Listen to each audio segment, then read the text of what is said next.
Today we'll be talking about phases and eclipses. But let's first start with phases. The different shapes of the moon you see from Earth are called phases. Phases are caused by the motions of the moon around Earth. As the moon orbits Earth, the relative positions of the moon, Earth, and the sun change. Now, the changing relative positions of the moon, Earth, and the sun cause the phases of the moon.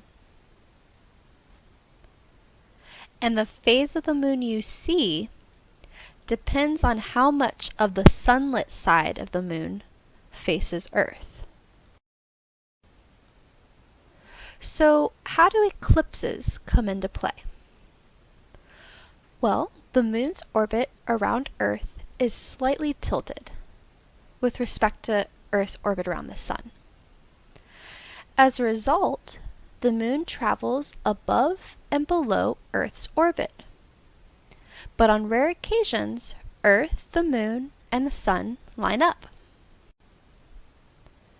When an object in space comes between the sun and a third object, it casts a shadow on that third object, causing an eclipse to take place.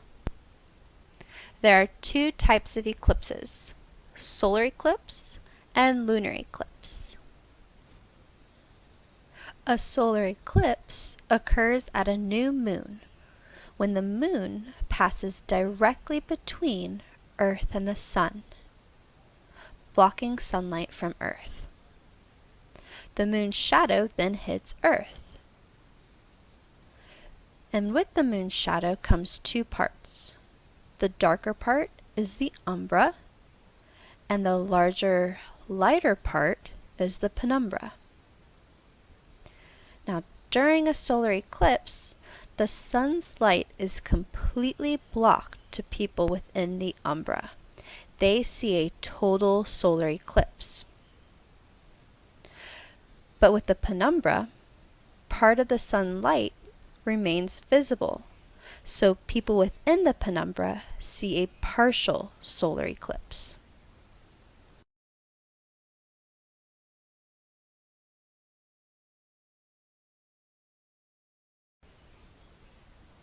Now, a lunar eclipse occurs at a full moon, when Earth is directly between the moon and the sun. During a lunar eclipse, Earth blocks sunlight from reaching the moon. Lunar eclipses occur only when there is a full moon, because the moon is closest to Earth at that time. Earth's shadow also has an umbra and penumbra. When the moon is in Earth's umbra, you see a total lunar eclipse. For most lunar eclipses, Earth, the moon, and the sun are not quite in line, and only a partial lunar eclipse occurs.